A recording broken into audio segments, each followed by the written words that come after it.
अस्सलाम वालेकुम। आज हम अपना फॉर्म फिल करते हैं आईएसएसबी के हवाले से है ये, और एयर फोर्स का है।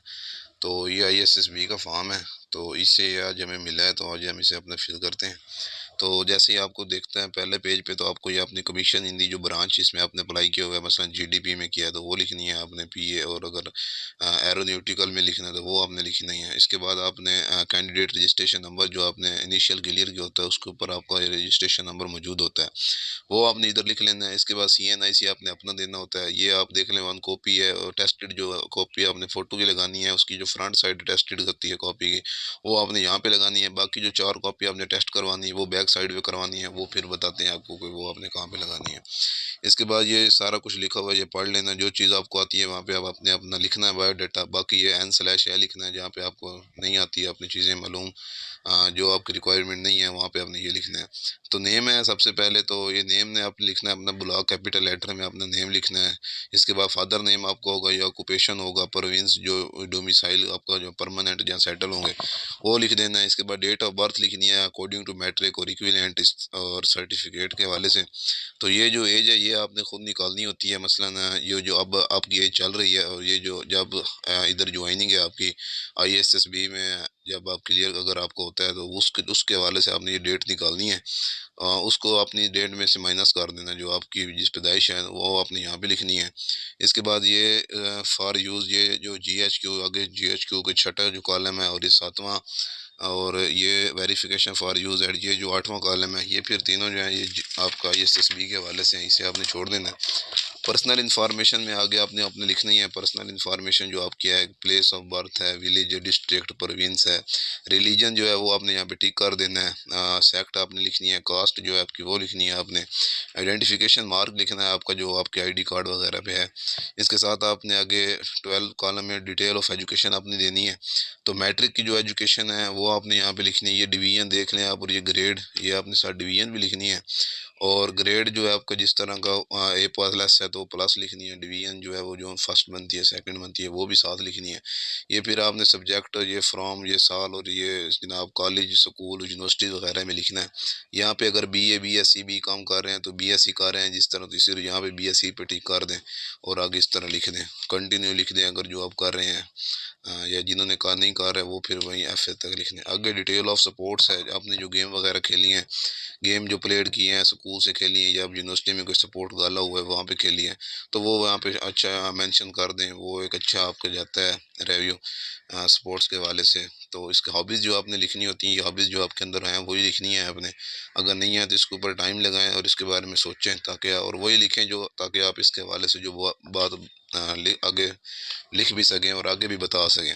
तो वही अभी आपने लिखनी है। इसके बाद आपका एड्रेस आता है, प्रेजेंट एड्रेस भी है और परमानेंट एड्रेस भी है।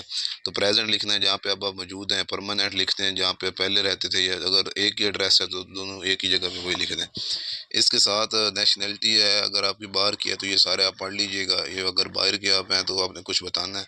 अगर आप पाकिस्तान की हैं तो आपने इधर N/A इस तरह कर देना सब खानों में। इसके बाद आप ये 16 नंबर कॉलम है, तो ये भी वही है कि प्रीवियस कैंडिडेट्स, अगर आपने पहले एयरफोर्स या कमीशन में अप्लाई किया हुआ है तो वो आपने यहाँ पे लिखना है, अदरवाइज ये नो पे आपने टिक भी करना है। और उसके बाद where you tested inter service selection ISSB, if yes must give following information, otherwise write not applicable. तो ये आपने अगर पहले अपने चांस कहीं दिया है ISSB का, या सेकंड अब आप दे रहे हैं, तो आपने वो पिछला जो दिया है वो आपने यहाँ पे उसकी जो है देने हैं अपनी जो पीछे वाली मालूमात है ISSB की, कि आप अपीयर कब हुए थे, कौन सा आपने कोर्स था, मसलन बैच कौन सा था, चेस नंबर कौन सा था आपका, और ISSB रिकमेंड थे, नॉट रिकमेंड थे, रिमार्क्स क्या थे आपके, रिकमेंड नॉट रिकमेंड देना है आपको। अगर आपने आर्मी का दिया है तो वो भी लिखना है, नेवी का दिया है वो भी लिखना है, अगर नहीं दिया तो सिंपल आपने N/A इधर भी कर देना है। इसके बाद आगे have you ever been tested by army, navy, air force, medical board. तो ये आपने कोई मेडिकल बोर्ड वगैरह से अगर टेस्टेड हैं तो ठीक है, अदरवाइज आपने इधर N/A कर देना है। अगर आपका मेडिकल मुकम्मल तौर पर फिट आता है इनिशियल में या जो भी है, तो यहाँ पे आपने अदरवाइज N/A कर देना है। इसके बाद आगे है have you ever been declared permanently medical unfit by army. तो परमानेंटली अगर नहीं है तो यहाँ पे भी N/A और इधर नो पे साथ टिक कर देना है। और have you ever been admitted to any Pakistan army navy air force training institution. और अगर आपने किसी भी एडमिटेड यानी किसी में भी ट्रेनिंग इंस्टीट्यूशन वगैरह में अगर आपने कभी गए हैं तो वो उसके आपने यहाँ देनी है डिटेल वगैरह, अदरवाइज यहाँ पे भी आपने अनस्लैश कर देना और इधर नो कर देना है। इसके साथ आगे 17 नंबर कॉलम है, तो ये मैरिटल स्टेटस है। अगर आपकी कोई मैरिटल स्टेटस है, अगर है तो ठीक है, नहीं तो अनस्लैश ही करना है। ये वाइफ की मालूमात है, उसके नाम है, बच्चे वगैरह की मालूमात है, रिलीजन उस वाइफ का पूछेगा, सारी मैरिटल के रिलेटेड है। तो चिल्ड्रन ये पूछ रहा है कि चिल्ड्रन कौन से हैं, नाम वगैरह लिखना है, अदरवाइज अनस्लैश इधर भी करना है। तो नेक्स्ट ऑफ किन, जो आपके अजीज़ अकारिब जो अपने खून के रिश्तेदार होते हैं, आपने वो लिखने हैं। तो इसमें आपने नेम और रिलेशनशिप लिखना है, अगर भाई हैं, कज़न है, चाचू के बेटे हैं, उनका एड्रेस और टेलीफोन नंबर लिखना है। तो ये कम अज़ कम दो का होना ज़रूरी है, दो लोगों को यहाँ पे आपने लिखना होता है। इसके बाद 19 नंबर कॉलम है, हैव यू सर्व्ड और still serving in Pakistan army navy air force, if yes then please give following. अगर आप मौजूदा किसी अभी हाजिर सर्विस हैं किसी भी ब्रांच में, आर्मी में हो गया, नेवी एयर फोर्स में, तो आपने कमीशन के लिए अप्लाई किया हुआ है, तो आप यहाँ पे ये चीज़ें अदरवाइज दे सकती हैं कि rank number, service number, date of enrolment. अगर नहीं है तो यहाँ नो करें और इधर ये डालें। इसके बाद ये भी उन्हीं के साथ है कि have you sir still serving in any civil department, तो ये साथ पढ़ लीजिएगा, ये अदरवाइज नो ही है कोर्ट ऑफ लॉ के हवाले से। तो 20 नंबर 3 इधर है, उसके साथ give name and full address of gentleman gazetted officer to civilian. यहाँ दो आपने जो जेंटलमैन गजटेड ऑफिसर हैं, स्पेशल करेक्टर, उनका फैमिली बैकग्राउंड यहाँ पे आपने उनके दो लाजमी बताने हैं, उनका एड्रेस भी बताना है, उनका जो रैंक किया उनका नेम बताना है, दो जो है आपने लाजमी यहाँ पे लिखने होते हैं।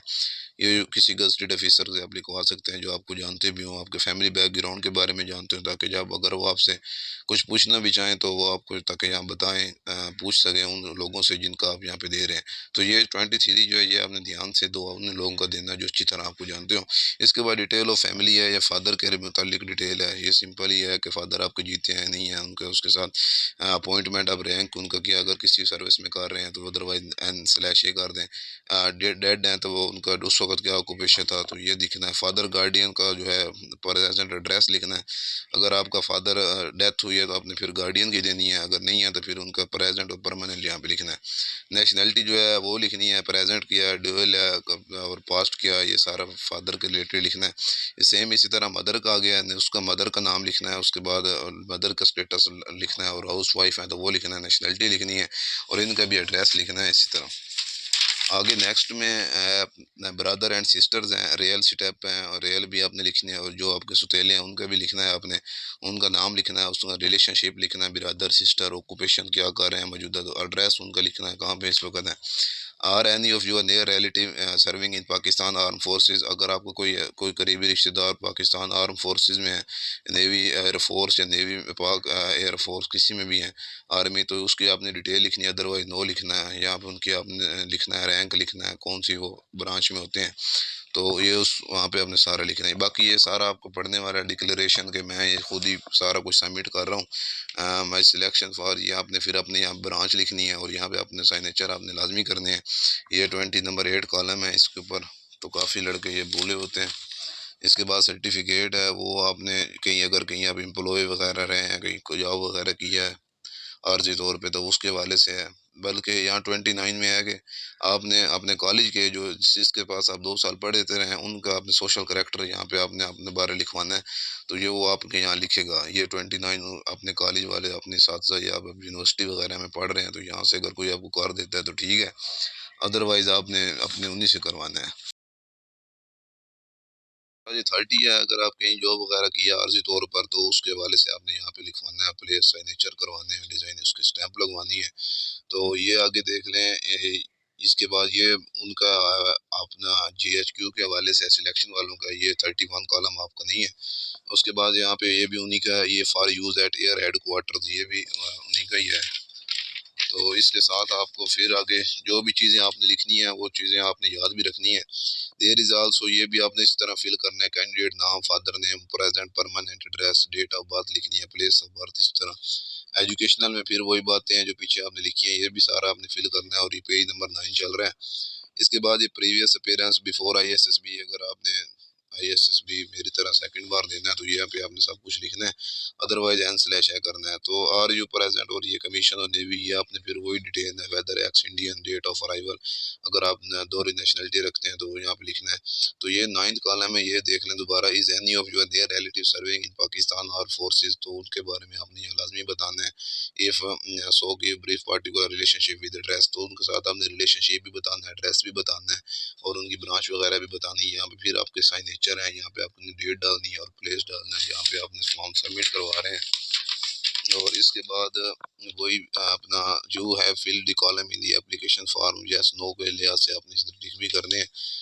और 4 कॉपी, ये इधर सारा कुछ लिखा हुआ है कि आपने क्या क्या चीज़ें साथ टेस्ट करवानी है, ये लिखा हुआ है। 4 कॉपीज जो है वो ऑफ योर फोटोग्राफ वो डुली अटेस्टेड करानी है ऑफिसर से।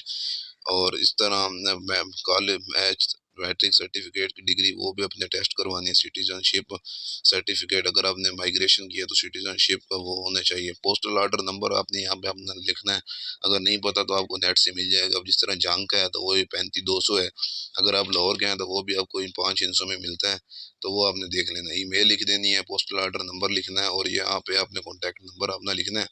पोस्टल ऑर्डर जो आपने लिखना है, ये बात है कि यहाँ पे आपने 100 रुपये वाला पोस्टल ऑर्डर, वो गलबन 120 के 100 रुपये लेते हैं आपसे।